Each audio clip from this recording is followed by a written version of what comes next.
My name is Venus Carter, and until a year ago, I was a concert pianist, traveling the world, living the artist's dream. Now, I run a manufacturing company. Yeah, huge career change. The company belonged to my dad, Thomas Carter. He built it from the ground up, Carter Manufacturing. It's his legacy. Dad died a year ago after a brutal battle with cancer. Things got complicated after that. Real complicated. Dad remarried when I was 15, a woman named Judith. She had a daughter, Pamela, who was a few years younger than me. Before Dad's cancer diagnosis, things were okay. Not great, but manageable. Judith was always pleasant, polite, until Dad got sick. After his death, it was like a switch flipped. So here's the kicker. Last week, I got an invitation to Judith's 55th birthday gala. A black tie affair at the Westbrook Hotel, the fanciest place in Houston. I almost tossed it. The tension between Judith and me has been thick enough to cut with a knife since Dad passed. She's made it clear she thinks Pamela should be running Carter Manufacturing, not me. But I hesitated. Maybe, just maybe, she was trying to bury the hatchet. Maybe this was an olive branch. Stupid, I know. I RSVP'd, yes. Picked out a killer dress, and even practiced my gracious CEO smile. I should have burned the invitation. Walking into that ballroom felt surreal. Chandeliers the size of small cars, waiters gliding around with trays of champagne, the air thick with the perfume of Houston's elite. I spotted Judith almost immediately. She looked triumphant, not like someone hosting a friendly birthday party. I walked over, forcing a smile. Judith, happy birthday. She barely acknowledged me, just gave me a tight, fake smile and turned away to talk to some other socialite. Rude, but expected. I grabbed a glass of champagne and tried to mingle, but I could feel eyes on me. Uncomfortable eyes. Then it happened. The music stopped. Judith tapped a microphone. I have an important announcement, she said, her voice echoing through the ballroom. My gut clenched. This wasn't going to be good. Tonight, she continued, is about celebrating honesty, about recognizing what's rightfully ours. She paused, letting her gaze settle directly on me, and about returning what has been stolen. The air in the room seemed to freeze. Every head turned. I felt my face flush. Venus? Judith said, her voice dripping with venom. Return what isn't yours. My champagne glass almost slipped from my hand. What the hell was happening? You stole my daughter's birthright, Judith screamed, her voice cracking with rage. That company belonged in Pamela's hands. Your father built that business for his children, and you manipulated him when he was sick. I was stunned. Frozen. The room started to spin. Whispers rippled through the crowd. I saw faces I recognized, clients, suppliers, community leaders, people the first had worked with, people who had seemed to respect me. Now, they stared at me with shock, with disgust. That's not what happened, I stammered, my voice barely audible. Dad's will, it was clear. He wanted, not his piano-playing charity case, Judith cut me off. Who barely even visited him, that hit me like a punch to the gut. I had toured professionally for years. I hadn't been home as much as I should have. The guilt was a constant companion. But to have it thrown at me like that, publicly, behind Judith I saw Pamela. A smug, satisfied smile played on her lips. She nodded along to every word her mother said. Pamela, who had never shown the slightest interest in Carter Manufacturing, while Dad was alive. She's right, someone murmured from a nearby table. I always thought it was strange how she suddenly appeared when Thomas got sick. Yeah, another voice added. Always seemed a bit opportunistic. The room closed in. The whispers grew louder, more accusatory. Someone actually booed. I think you should leave, Judith said, her voice now calm, almost sweet. Nobody wants a thief at this celebration. My legs trembled as I turned and walked toward the exit. Humiliation burned through me like acid. I had to get out of there. I made it to my car before the tears finally came. Sitting in the dark parking lot, I clutched the steering wheel and just sobbed. It wasn't just the personal attack, it was the public nature of it. These weren't just random people. They were Houston's business community. People whose respect I had worked so hard to earn. People who now thought I was a manipulative, greedy thief. Carter Manufacturing meant everything to my dad. He poured his life into it. He'd married Judith when I was 15, bringing her and Pamela into our lives after my mom died. While he was alive, Judith played the role of supportive wife perfectly. But after the cancer diagnosis, everything changed. I remembered sitting beside his hospital bed, holding his hand. "Venus," he'd said, his voice weak but determined. "You have a mind for business that Pamela doesn't. She's smart, but she doesn't care about Carter Manufacturing. You do. I've seen how you analyze everything, how you understand what makes things work." He squeezed my hand. "I'm leaving the company to you, and I need you to promise you'll take care of it." I promised. I gave up my tour career to honor that promise. At first, when the will was read, Judith and Pamela seemed to accept it. But within weeks, the undermining began. Subtle at first, then increasingly overt. Tonight was just the public culmination of a year-long campaign to discredit me. Wiping my tears, I saw my phone buzzing. It was a text from Bernard Wesley, my father's longtime attorney and the executor of his will. "Just heard what happened. Are you okay? Call me." I dialed immediately, my voice still shaky. I recounted the evening's events, the accusation, the humiliation, the public shaming. "This is unacceptable," Bernard said, his familiar baritone filled with indignation. "Judith knows perfectly well that your father was of sound mind when he made that will. We have video of him explaining his decisions. She's contested the will 3 times and lost every appeal. They all believe her, Bernard," I whispered. "Everyone in that room thinks I'm some manipulative thief." There was a pause. Then Bernard asked the question that would change everything. "Do you have your laptop with you?" "It's in my trunk," I replied, confused by the sudden shift. "Good. Meet me at my office in 30 minutes. If Judith wants to make this public, then let's give the public the full story. Every document, every court filing, every piece of evidence your father left to protect you from exactly this scenario." For the first time since fleeing the ballroom, I felt something beyond humiliation, a spark of determination, a flicker of hope. "I'll be there in 20, I said, starting the engine. Bernard's office was a whirlwind of activity.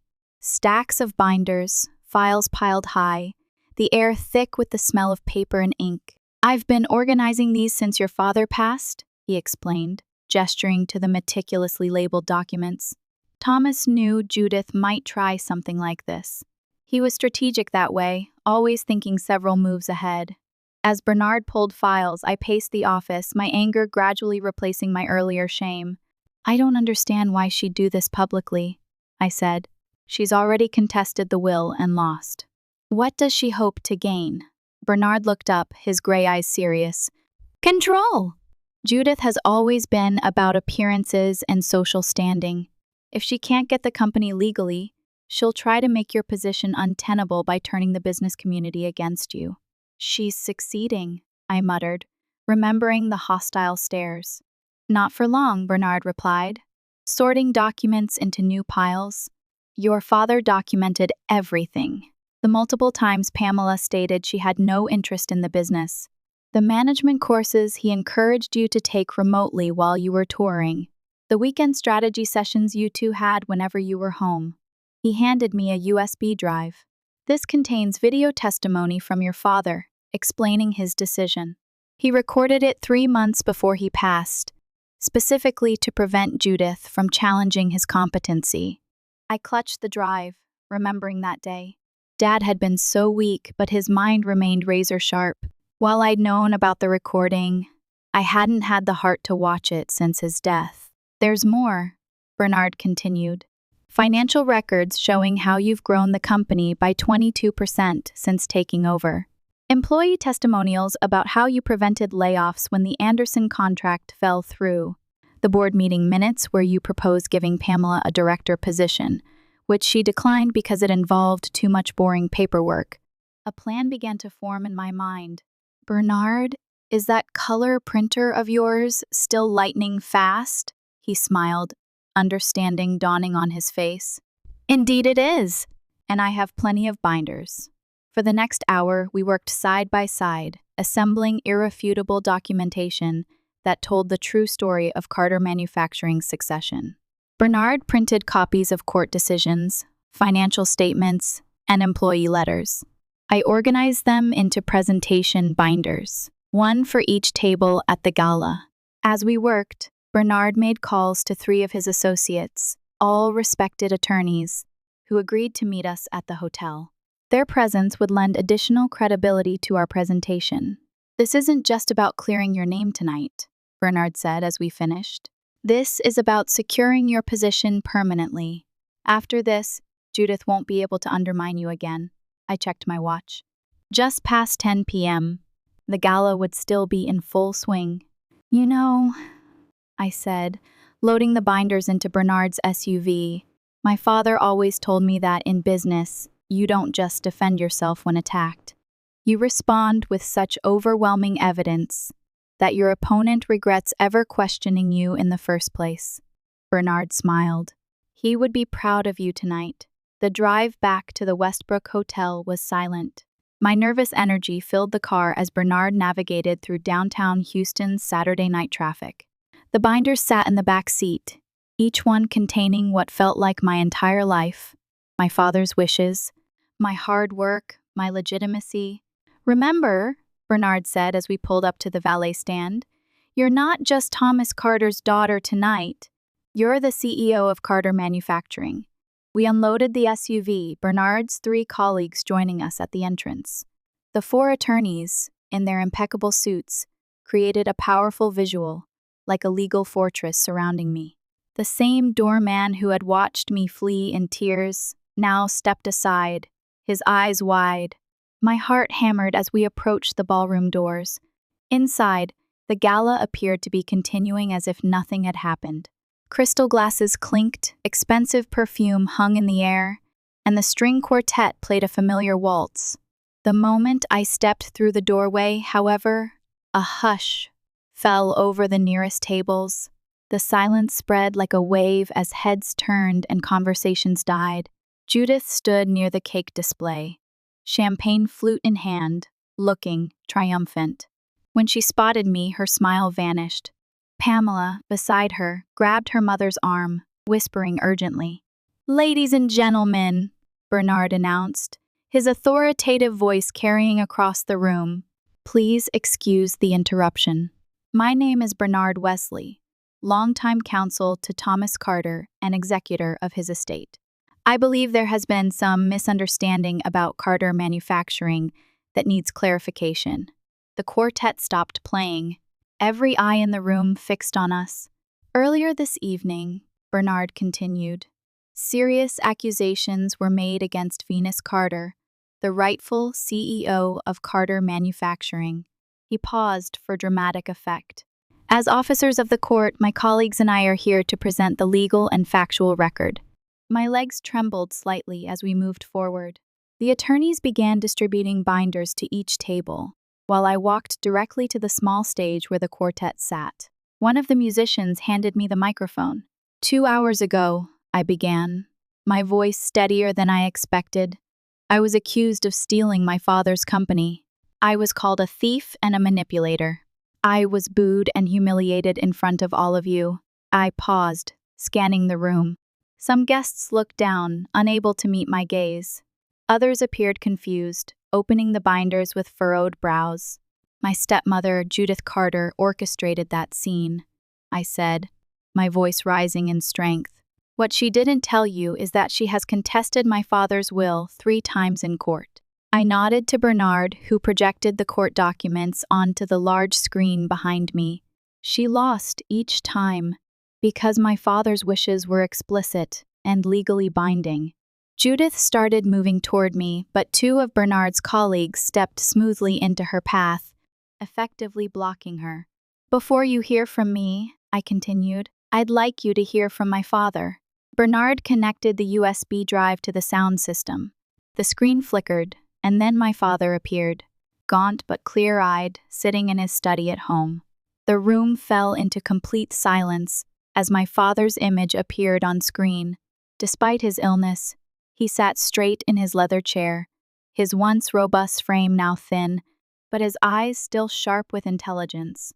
Several people gasped. Some hadn't seen how ravaged he'd become in his final months. "My name is Thomas Carter," he began, his voice raspy but firm. "I'm recording this statement on March 15th of last year in the presence of my attorney, Bernard Wesley, and Dr. Catherine Wilson, who has certified my mental competence." The camera panned briefly to show both professionals before returning to my father.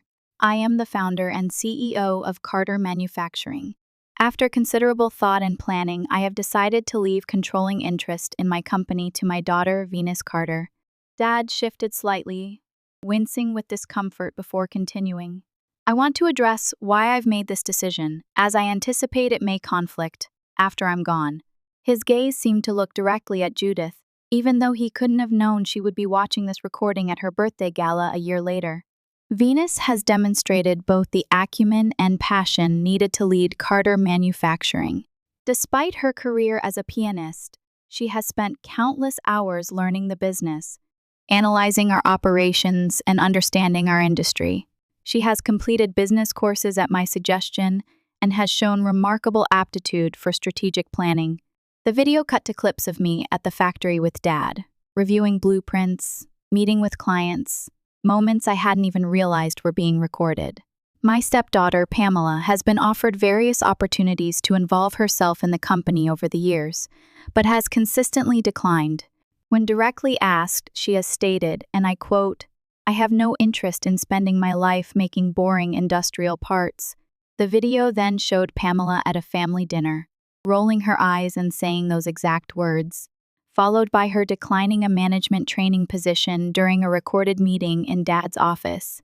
"I love both my daughters," Dad continued, "but a business must be led by someone who loves it. Venus has that love.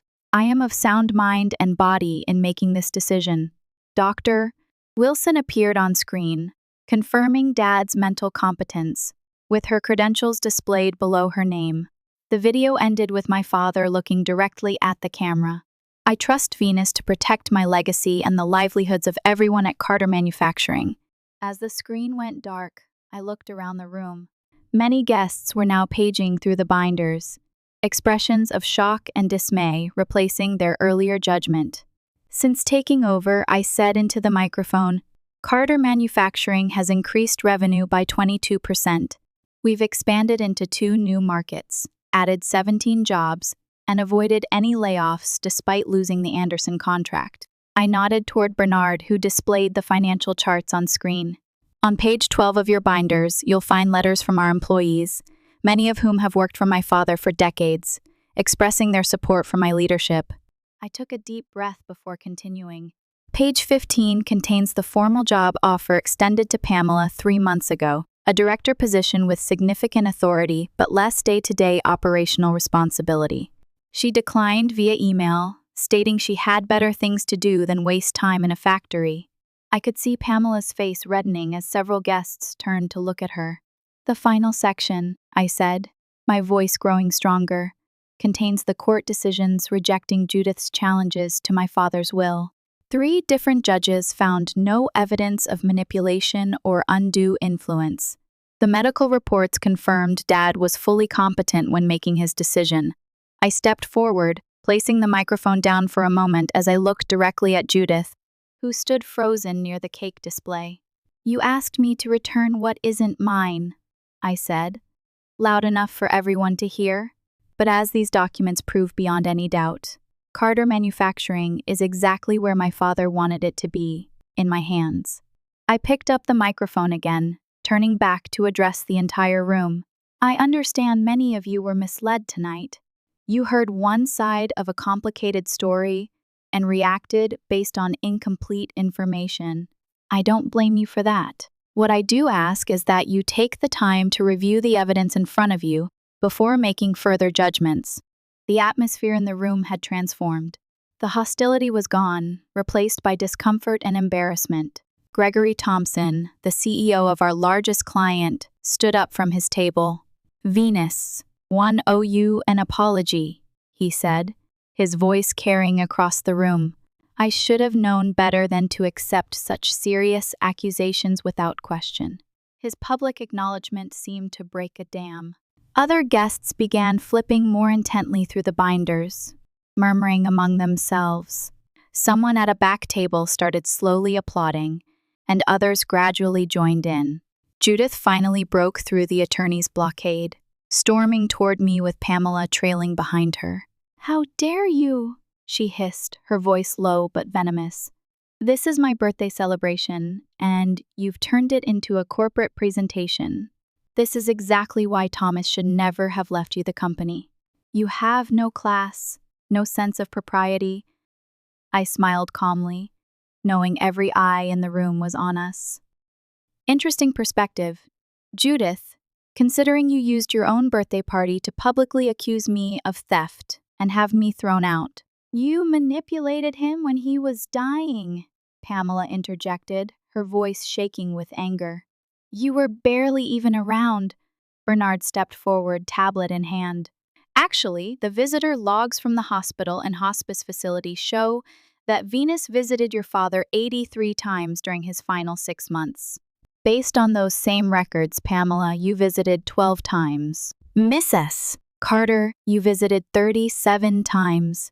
Pamela's mouth opened and closed, but no words came out. "The company was supposed to secure our future," Judith finally said, dropping all pretense. "Thomas promised me we would always be taken care of. And you are," I replied firmly. "Dad's will provided generously for both of you. The trust he established ensures you'll never have financial concerns." I lowered my voice so only they could hear. "What he didn't do was give you control of his life's work, because he knew what would happen to it if he did." Judith's face contorted with rage. For a moment, I thought she might strike me. Instead, she grabbed Pamela's arm and began pulling her toward the exit. "This isn't over," she threw over her shoulder. "Actually, it is," Bernard called after her. "Any further legal challenges will be considered vexatious litigation, and we will seek sanctions." As they disappeared through the doors, the tension in the room visibly deflated. Guests began approaching me, offering apologies and congratulations on the company's success. Some admitted they had always found Judith's version suspicious, but hadn't felt comfortable speaking up. Edward Winters, the former CFO who had worked with my father for 20 years before retiring, made his way to my side. "Thomas was right about you," he said, squeezing my hand.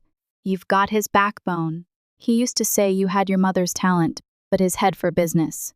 Tears pricked at my eyes, but they weren't tears of humiliation this time. "Thank you, Edward. That means everything to me." As the evening continued, I found myself surrounded by support instead of scorn. Bernard stood nearby, satisfaction evident in his smile. The attorneys began collecting the binders. They had served their purpose. "What now?" Bernard asked as the party gradually returned to normal. I looked around at the room full of Houston's business elite, many of whom would be crucial to Carter Manufacturing's future success. "Now," I said, straightening my shoulders, "I network. After all, I'm not just Thomas Carter's daughter tonight. I'm the CEO of Carter Manufacturing." 6 months have passed since Judith's disastrous birthday gala. That evening marked a turning point, not just in how the business community viewed me, but in how I viewed myself. Walking back into that ballroom with evidence and truth had transformed me in ways I'm still discovering. Carter Manufacturing has flourished beyond even my most optimistic projections. After the gala, several guests approached me with new business opportunities. Gregory Thompson's company doubled their order, and 3 former clients who had been wavering returned with long-term contracts.